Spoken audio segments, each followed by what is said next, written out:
अब तक हमने देखा कि अभिक अनिता जी के साथ रसोई में उनकी नाश्ता बनाने में मदद करने जाता है, तो अनिता जी कपड़े खराब होने के डर से अभिक को रसोई से बाहर जाने के लिए कह देती है। अभिक रसोई के बाहर बैठा रहता है। अनिता जी जब नाश्ता लेकर आती है तो अभिक अनिता जी से औषधि की एक एक शीशी ललिता जी और विनय जी को देने के लिए कहता है और एक शीशी उन्हें कल खुद पीने के लिए बोलता है। इतना कहकर अभिक स्कूल के लिए चला जाता है, जहां अभिक थोड़ा लेट हो गया था, इसलिए प्रिंसिपल सर अभिक से उसका कॉन्टैक्ट नंबर मांगते हैं और अभिक, अंजलि और कविता मैम तीनों कार में बैठकर दिल्ली के लिए निकल जाते हैं। अब आगे अभिक कार में बैठे बैठे ही सोचता है, क्या हुआ जो हम पिछले 5 साल से कंपटीशन नहीं जीते, अब की बार हम ये कंपटीशन जीतेंगे ही नहीं बल्कि रिकॉर्ड बना देंगे। अभिक यही सब बातें सोच रहा था, तभी अचानक ही उनकी कार रुकती है। कार रुकते ही ड्राइवर अपने पास वाली सीट पर बैठे अभिक से बोला, आ गए हम होटल। ड्राइवर की बात सुनकर अभिक नजरें उठाकर सामने देखता है तो वह दिल्ली के एक लकड़ी होटल के सामने खड़े थे, जहां पर बड़े बड़े चमकीले शब्दों में लिखा था, the hotel silver moon. Driver की बातें सुनकर अंजलि और कविता दोनों ही उस होटल की ओर देखने लगती हैं। तभी कविता मैम होटल को देखते हुए खोए हुए अंदाज में बोली, वाह क्या होटल है, वैसे बड़ी जल्दी पहुँचे हम यहाँ। कविता मैम की बात सुनकर ड्राइवर खुश होकर बोला, हाँ मैम, ये होटल दिल्ली की टॉप 5 लग्जरी होटल्स में से एक है और यहाँ रही बात यहाँ जल्दी आने की, तो आपको तो पता ही है कि दिल्ली पब्लिक स्कूल बिल्कुल दिल्ली के पास में ही है और ये होटल भी ज्यादा क्राउड वाले इलाके में नहीं है, बस इसलिए ही हम यहाँ जल्दी पहुँच गए। ड्राइवर की बात सुनकर कविता मैम भी उस होटल की खूबसूरती को निहारते हुए ही जवाब देती है, अच्छा ऐसा है। तो वही अभिक भी उस होटल की खूबसूरती में खोया हुआ था, क्योंकि आज से पहले अभिक ने इतनी आलीशान और जगमगाती हुई बिल्डिंग कहीं नहीं देखी, क्योंकि वह शुरू से गांव में ही रहा है। ये फर्स्ट टाइम था जब अभिक यूं कहीं घर और अपने गांव से बाहर निकलकर कहीं घूमने आया था। वैसे भी अभिक ने जो आज तक सबसे ज्यादा अच्छी बिल्डिंग देखी थी वह दिल्ली पब्लिक स्कूल की बिल्डिंग ही थी, लेकिन जो बिल्डिंग इस समय उसके सामने थी वह तो और भी ज्यादा खूबसूरत थी, जहाँ होटल के नाम के नीचे ही गोल्डन लैटर्स में लिखा था, गुप्ताज एम्पायर। तो वही कविता मैम भी दिल्ली में ही रहती थी, लेकिन वह भी यहाँ कभी नहीं आई थी। सब उस होटल को देखकर खुश हो रहे थे, लेकिन उन सब में जो सबसे ज्यादा शांत थी वह अंजलि ही थी, क्योंकि अंजलि एक अमीर परिवार से आती थी और वह ऐसे होटल्स में जाती रहती थी, इसलिए अंजलि सभी को उस होटल की ओर देखते देखकर सभी का ध्यान अपनी तरफ लाते हुए बोली, क्या अब हम कार से उतर सकते हैं। अंजलि की बात सुनकर कविता मैम अपने होश में आते हुए बोली, अरे हाँ चलो चलो, अपना अपना सामान निकाल लो और चलो। कविता मैम की बात सुनकर ड्राइवर भी जल्दी से कार की डिक्की से सभी का सामान निकाल देता है। अभिक भी कविता मैम की बात सुनकर होश में आ चुका था। जब तक ड्राइवर बैग निकालता है तब तक अभिक, कविता मैम और अंजलि भी कार से निकल जाते हैं और अपने अपने सामान के बैग लेकर होटल की ओर बढ़ने लगते हैं। कुछ ही देर में सभी होटल के रिसेप्शन काउंटर पर थे, जहां जाकर कविता मैम रिसेप्शनिस्ट से बोली, सुनिए, यहाँ दिल्ली पब्लिक स्कूल के नाम से रूम बुकिंग होंगी। हम लोग दिल्ली पब्लिक स्कूल से ही हैं, तो क्या आप हमें हमारे रूम्स की दे देंगी। इतना कहते हुए कविता मैम रिसेप्शनिस्ट को अपने अपने आईडी कार्ड दिखाती है, तो वही रिसेप्शनिस्ट भी आईडी कार्ड देखकर और कविता मैम की बात सुनकर बोली, yeah sure ma'am, I check it out and then I give you your room keys. Kavita ma'am भी रिसेप्शनिस्ट की बातें सुनकर हमें गर्दन हिला देती है, तो वही रिसेप्शनिस्ट भी कुछ मिनट अपने कंप्यूटर पर कुछ इन्फॉर्मेशन देखती, उसके बाद वह मुस्कुरा कर 2 चाबी कविता मैम को देते हुए बोली, ma'am, keys of your rooms, one is room number 203 and the other is room number 204। Kavita ma'am चाबियां लेने के लिए अपना हाथ आगे बढ़ा देती हैं, लेकिन जब वह रिसेप्शनिस्ट की पूरी बात सुनती है और अपने हाथ में बस 2 चाबियां ही देखती है, तो वह रिसेप्शनिस्ट से पूछती है, ये रूम्स बस 2 ही क्यों हैं? क्या ये रूम डबल बेडेड है? कविता मैम की बात सुनकर रिसेप्शनिस्ट बोली, ma'am, these rooms are single bedded. Kavita ma'am उस रिसेप्शनिस्ट की बातें सुनकर परेशान हो जाती हैं और रिसेप्शनिस्ट से कहती है, अरे ये क्या बात हुई, आप देख रही हैं हम 4 लोग हैं और आपने 2 रूम ही बुक किए हैं, और चलो आपने 2 रूम बुक भी कर दिए तो कम से कम डबल बेडेड रूम ही बुक कर देती। कविता मैम की बात सुनकर रिसेप्शनिस्ट बोली, देखिए, हमें जो इन्फॉर्मेशन मिली थी उसी के अकॉर्डिंग ही हमने काम किया है। हमें बताया गया था कि दिल्ली पब्लिक स्कूल से 2 स्टूडेंट कंपटीशन के लिए आ रहे हैं, इसलिए ही हमने 2 रूम बुक किए हैं।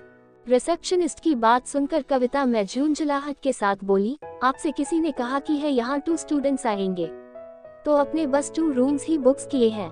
कम से कम आपको ये वो सोचना चाहिए था कि अगर कोई स्कूल 2 स्टूडेंट्स को यहाँ भेज रहा है तो उन स्टूडेंट्स के साथ टीचर भी आएंगे, तो आपको उसी के अकॉर्डिंग रूम बुक्स करने चाहिए थे, और अगर आपने 2 रूम्स भी बुक किए थे तो एटलीस्ट डबल बेडेड रूम्स ही बुक कर देते। कविता मैम की बातें सुनकर रिसेप्शनिस्ट आवाज शांत आवाज में ही बोली, मैम आप गुस्सा क्यों कर रही हैं, इसमें हमारी क्या गलती है, हमने तो वही किया है जिसके हमें ऑर्डर मिले थे। रिसेप्शनिस्ट की बातें सुनकर कविता मैम थोड़ी तेज आवाज में बोली, तो अब हम क्या करें, जाएं अपने घर वापस अपने स्टूडेंट्स को यहीं छोड़कर। कविता जी की आवाज बढ़ते देख रिसेप्शनिस्ट कविता मैम से बोली, मैम आप प्लीज शांत हो जाइए। रिसेप्शनिस्ट की बात सुनकर कविता मैम गहरी सांसें लेकर पहले तो खुद को शांत करती है, फिर उसके बाद रिसेप्शनिस्ट से कहती है, हमें नहीं पता, आप कैसे भी कीजिए, लेकिन हम चारों के रहने का इंतजाम कीजिए, या तो आप 4 रूम्स दीजिए, वरना तो फिर हमें 2 बेडेड रूम दीजिए ताकि हमें कोई प्रॉब्लम ना हो। कविता मैम की बात सुनकर रिसेप्शनिस्ट बोली, सॉरी मैम, लेकिन हम ऐसा नहीं कर सकते, हमारे पास एक्स्ट्रा रूम्स अवेलेबल नहीं है, आपके बस यहाँ 2 रूम्स हैं, तो आप यहाँ रह सकती हैं या फिर आपको कोई और होटल बुक करना पड़ेगा। रिसेप्शनिस्ट की बातें सुनकर कविता मैम का पारा हाई हो गया था, इसलिए वह कहते हुए रिसेप्शनिस्ट से बोली, ये क्या बात हुई, आप ऐसा कैसे कर सकते हैं, ना तो आपने हमसे कंफर्म किया कि कौन आ रहा है, और न ही आपने हमें इन्फॉर्म किया आपने कितने रूम्स बुक किए हैं, ये तो आपकी रिस्पॉन्सिबिलिटी थी ना, और अब आप अपनी रिस्पॉन्सिबिलिटी से पीछे हट रहे हैं, क्या ऐसे ही आप अपना होटल चलाते हैं। कविता मैम और रिसेप्शनिस्ट की बहस के कारण अब तक वहां काफी लोग जमा हो गए थे। रिसेप्शनिस्ट अपने चारों ओर भीड़ जमा होती देख कविता मैम की बात सुनकर कुछ बोलने ही वाली थी कि तभी उसकी नजर कविता जी के पीछे खड़े एक बुजुर्ग व्यक्ति पर जाती है, जिन्हें देखते ही रिसेप्शनिस्ट की सांसें अटक जाती है और वह घबराहट में ही अपनी नजरों के सामने खड़े उस बुजुर्ग व्यक्ति को ग्रीट करती है। कविता मैम, अभिक, अंजलि और उनका ड्राइवर भी रिसेप्शनिस्ट को इतनाता देखकर जब पीछे मुड़ते हैं तो अपने सामने एक बड़े बुजुर्ग को देखते हैं, जिन्होंने व्हाइट कलर का कुर्ता सेट पहना था और हाथ में एक रॉयल सी छड़ी ले रखी थी, आंखों पर नजर का चश्मा लगाया हुआ था और व्हाइट शूज पहने थे। वह बिल्कुल किसी बुजुर्ग बिजनेसमैन की तरह लग रहे थे। कोई उन्हें देखकर यह नहीं कह सकता था कि उनकी उम्र 75 साल होगी। वह एकदम ठीक ठाक चल पा रहे थे और उनकी पर्सनैलिटी और चेहरे की चमक बहुत अच्छी थी। उस बुजुर्ग को देखकर जहां रिसेप्शनिस्ट की सांसें अटक रही थी तो वहीं अंजलि, कविता मैम और ड्राइवर उस बुजुर्ग को ही एकटक देखे जा रहे थे। तभी उनके कानों में अभिक की धीमी मगर हैरानी से भरी आवाज पड़ती है, दादाजी। कविता मैम, ड्राइवर, अंजलि और यहाँ तक कि रिसेप्शनिस्ट भी अभिक के मुंह से निकले ये 2 शब्द सुनकर हैरान थी। तो वहीं वह बुजुर्ग व्यक्ति भी अपने सामने खड़े हैंडसम के को देखकर जल्दी से अपनी आंखों पर लगा चश्मा ठीक करते हुए बोले, अभिक बेटा। दादाजी इतना कहकर अधिक की ओर कदम बढ़ाने लगते हैं, तो वहीं अभिक भी दादाजी को अपनी ओर आते देखकर दादाजी की ओर कुछ कदम बढ़ा देता है और दादाजी के पास आते ही उनके पैर छूकर बोला, दादाजी नमस्ते। इतना कहकर अभिक सीधे खड़े होकर दादाजी को चारों ओर से देखते हुए बोला, दादाजी कैसे हैं आप, ठीक तो है ना। तो वही दादाजी भी अभिक को आशीर्वाद देते हुए बोले, अरे अभिक बेटा, हम तो ठीक है, लेकिन तुम बताओ कैसे हो। दादाजी की बात सुनकर अभिक बोला, दादाजी मैं तो बिल्कुल ठीक हूँ। अभिक की बात सुनकर दादाजी मुस्कुराकर अभिक से बोले, हाँ तुम ठीक तो हो, लेकिन अब तो तुम पहले से भी कई गुना ज्यादा ठीक और सुंदर लग रहे हो। दादाजी की बात सुनकर अभिक भी मुस्कुरा देता है, लेकिन अभिक और दादाजी की बातें सुनकर रिसेप्शनिस्ट तो डर के कारण कांप रही थी। तो वही कविता मैम, अंजलि और ड्राइवर अभिक और उसके साथ खड़े बुजुर्ग की बातें सुनकर कुछ समझ ही नहीं पा रहे थे। उनके मन में दादाजी को लेकर यही सब चल रहा था, ये आदमी कौन है और ये अभिक को कैसे जानते हैं। देखने में तो ये किसी अमीर परिवार से लगते हैं, और तो और इन्हें देखने के बाद तो रिसेप्शनिस्ट की भी हालत खराब हो गई थी। क्या अभिक ने यह नहीं बताया था कि वह पहली बार कहीं घूमने आया है, तो वह कैसे ऐसे किसी आदमी को कैसे जान सकता है। तो वही कुछ ऐसे ही सवाल अभिक को लेकर रिसेप्शनिस्ट के मन सवाल में चल रहे थे, ये का कौन है और ये सर को कैसे जानता है। और तो और सर इससे इतने प्यार से भी बात कर रहे हैं, इतने प्यार से तो बात सर बस अनुष्का मैम से ही बातें करते हैं, तो फिर इस लड़के से सर ऐसे क्यों बातें कर रहे हैं। कहीं ये सर का कोई खास तो नहीं है। अगर ये सर के लिए इम्पोर्टेंट हुआ तो आज तो मैं गई काम से। अगर सर को पता चला कि इसके और इसकी टीम के साथ हमने क्या बिहेव किया है तो सर तो मुझे जॉब से ही निकाल देंगे। कहीं ये का सर को कुछ ना बता दे। रिसेप्शनिस्ट यही सोचकर घबराते हुए अपने हाथ बार बार पोंछे जा रही थी। ऐसे सर्द मौसम में भी डर के कारण उसके हाथों में और माथे पर पसीना आ रहा था। तभी उसके कानों में दादाजी की आवाज पड़ती है जो अभिक से बोल रहे थे, अच्छा ये बताओ आज हमारे यहाँ कैसे आना हुआ। दादाजी की बात सुनकर अभिक कुछ समझा नहीं पाया तो दादाजी मुस्कुराकर अभिक से बोले, अरे मेरा मतलब है कि यहाँ होटल सिल्वर मून में क्या कर रहे हो। दादाजी की बात सुनकर अभिक उन्हें अब तक की सारी घटना बता देता है। अभिक को तो खुद पता नहीं था कि ये होटल किसका है। जहां अभिक को सारी बातें बताते देखकर रिसेप्शनिस्ट की हालत खराब हो रही थी और दादाजी का गुस्सा बढ़ता जा रहा था। तभी अभिक की सारी बातें सुनकर दादाजी तेज आवाज में गुस्से में बोले, ये क्या हरकतें हैं, वो भी गुप्तज एम्पायर में। क्या तुम सभी जानते नहीं हो कि अभी भी ही इस होटल और पूरे गुप्तज एम्पायर का चेयरमैन मैं यशराज गुप्ता ही हूँ। दादाजी की इतनी कठोर और तेज आवाज के साथ साथ उनका नाम सुनकर स्टाफ और सारी भीड़ चारों तरह इकट्ठा हो गई थी। सारा स्टाफ यशराज जी को इतना गुस्से में देखकर सर नीचे झुकाए खड़े थे और उस रिसेप्शनिस्ट का दिल तो बिल्कुल उसके मुंह में ही आ गया था, क्योंकि वह जानती थी कि इन सब में उसकी गलती भी है। तभी यशराज जी रिसेप्शन की ओर बढ़ते हैं जहां रिसेप्शन पर खड़ी रिसेप्शनिस्ट डर के कारण कांपने लगती है। तभी अचानक होटल मैनेजर यशराज जी के पास आकर सर झुकाकर बोला, सर आई एम सॉरी, मुझे माफ कर दीजिए, ये सब मेरी ही गलती है, मुझे ही इन सब बातों का ध्यान रखना चाहिए था।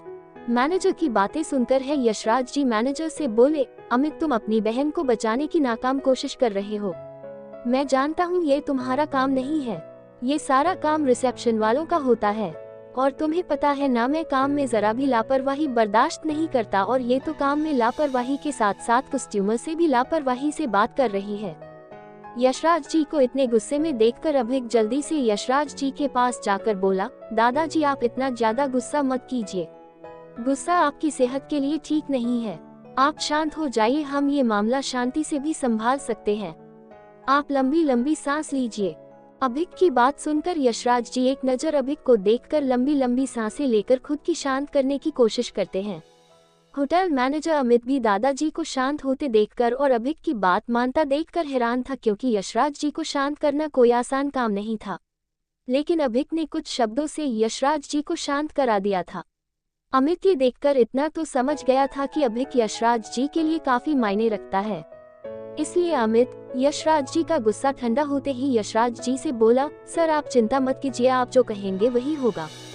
अमित की बात सुनकर यशराज जी कुछ सोचने लगते हैं, अब क्या होगा आगे, क्या होगा अंजलि और कविता जी का रिएक्शन अभिक और यशराज जी की बातें सुनने के बाद, क्या होगा रिसेप्शनिस्ट का, क्या बचा पाएगा मैनेजर अपनी बहन को यशराज जी के गुस्से से, आगे क्या कहने वाले हैं यशराज जी।